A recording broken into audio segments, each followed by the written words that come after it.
Hey, Cailen Ascher here from Calm Biz, and this morning I themed my yoga class around the idea of exploring what your core message is. And I was thinking to myself that this would be a really great teaching to also share with the yoga business community and not just my yoga students. So, one of the reasons it's important to evaluate your core message is because essentially it is the reason you were put here on earth. It is the message and the mission that you are meant to bring to the world and to share. And there's a number of different names for it. We could call it your calling, your dharma, your niche, your passion. But no matter what you label it, the idea behind it is to deliver something that is uniquely you and that only you can contribute to the world.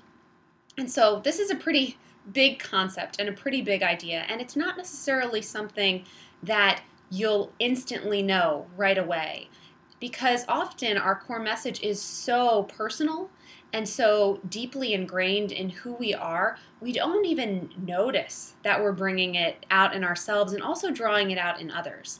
So I wanted to give you 4 questions to ask yourself to help you hone in on your core message, on the unique message, the unique contribution that you are here to make.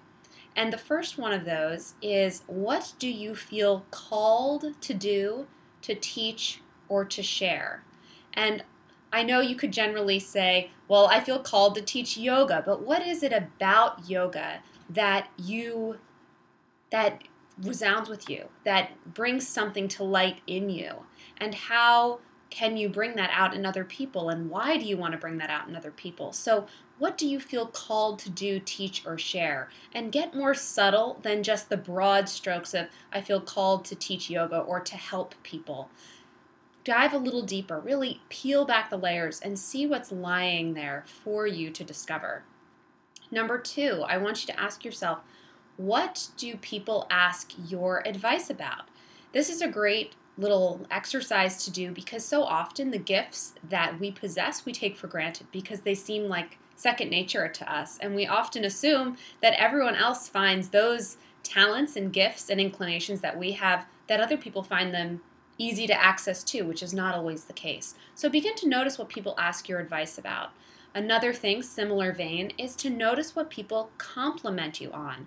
Again, the next time someone offers you a really genuine, heartfelt compliment, instead of giving them a, oh yeah, but kind of, and brushing it off to the side, really listen to what they're saying and see if it's something that you value in yourself as well.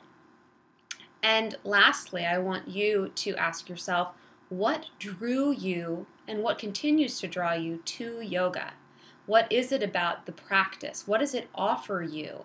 And is that something that you're hoping to offer others? And the reason I ask you to do this work is because once you hone in on your core message, all the other elements of your yoga business can fall into place. But without that first piece of clarity, it becomes really difficult to build out your business and your brand because there's no foundation in place for it. So I encourage you to do this work, and it's not so much about having the question answered immediately, but it's about being willing to do the work and to sit with the questions until the answer arrives. So I hope you enjoyed today's teaching, and as always, you can find more business and marketing advice just for yoga teachers over at calmbiz.com.